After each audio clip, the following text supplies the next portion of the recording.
मराठी साहेब बघा तुम्ही हे आमच्या घराचे किती नुकसान झालेलं आहे, तुम्ही याची निर्णय दिलं तर बरं, नाहीतर मी दिल्लीपर्यंत जाणार आणि आमची जागा सगळी खाली करा, आमच्या समशानमध्ये उकरंडा टाकू नका हे बोलल्यानंतर असं नाटक केले ती तुमच्या समशानमध्ये हमी टाकीतलं तुम्हाला किती लागणार आहे हाय का नाही साहेब?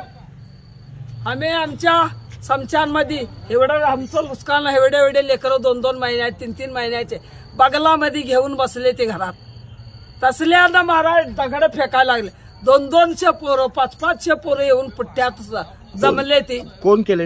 हे अप्पू सावकारचा मुलगा अंदुडगे आणि शिरीष पाटीलचे पोरं हे सगळं हे केलेलं आहे.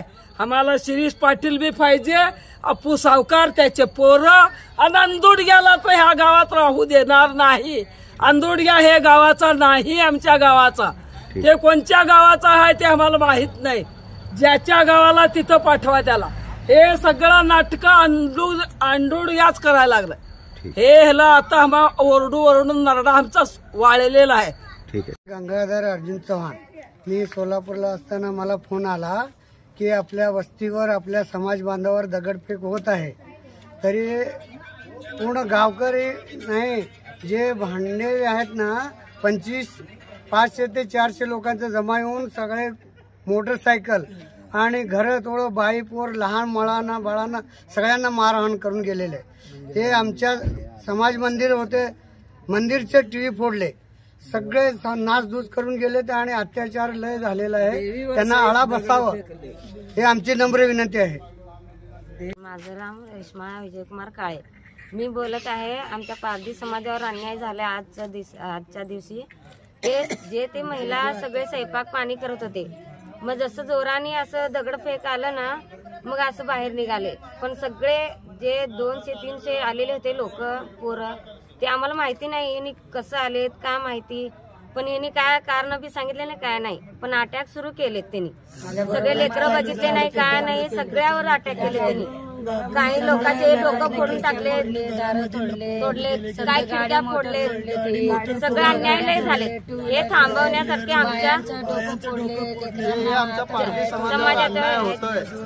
अन्याय थांबवा, गुंडांना कुठंतरी आळा घाला असं आम्ही सरकारापाशी विनंती करून आम्ही न्याय मागता.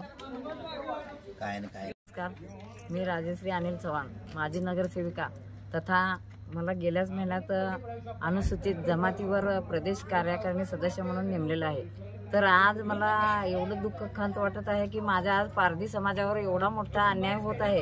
कुठेतरी या अन्यायाला आळा घालण्यासाठी मला हे ठोस पाऊल उचलावं लागलेलं आहे. कारण का आज मी दिवसभर माझ्या एका मॅटरमध्ये मी दिवसभर पोलीस स्टेशनला होते, दिवसभर SP साहेबांच्या इथं होते, कमिशनरच्या इथं होते, महिला निवारण केंद्राच्या इथं होते. महिलांना जे अत्याचार होत होते त्याबद्दल मी सतत फिरले. जाऊन मी नुकतीच घरी बसले होते.